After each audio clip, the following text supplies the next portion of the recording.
So, ladies and gentlemen, we've been talking again about 1, 2, and 3 year wonders of the WHA, of their early years specifically. Now, this guy, if you can see by the pictures, I don't think anybody would have messed with this guy. Probably one of the most rugged-looking players of his era. And when he called you Duke, I think that's tough as John Wayne for sure.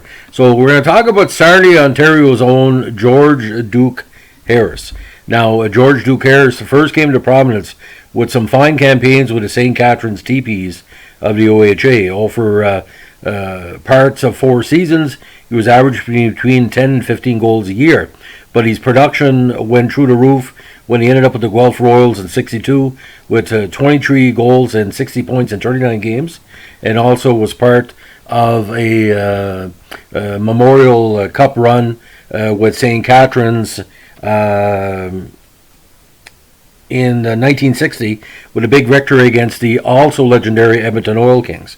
Now, he first started with the Teepees at age 16, thus the kind of the 5-year process for him, and eventually turned pro in the EPHL.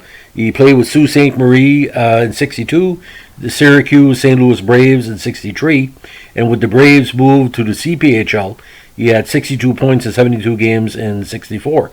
Now, he found himself in the Pittsburgh Hornets program for 3 seasons, then with the Rochester Americans in 68 and the Fort Worth Kings of the CPHL. Now, he first broke into the NHL in 68 with 22 games with the Minnesota North Stars and 4 games with the Toronto Maple Leafs. Now, he found himself back in the minor leagues in 69 and 70 with the WHL's Vancouver Canucks, where he averaged 22 goals over those 2 seasons. Then back to Rochester in 71 with 29 goals and 54 points in 70 games, and 61 points in 74 contests in 72. Again, when the WHA came calling, he answered the call. Like many AHL and WHL players, he made the jump to the WHA.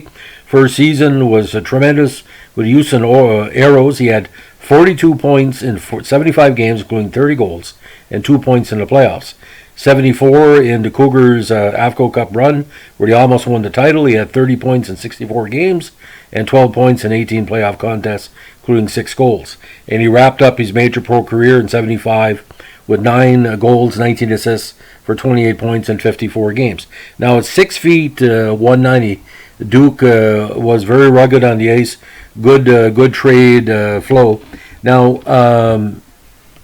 he's part of NHL history in a lot of ways because he was traded by Toronto to the North Stars for all people, J.P. Parise, part of a package.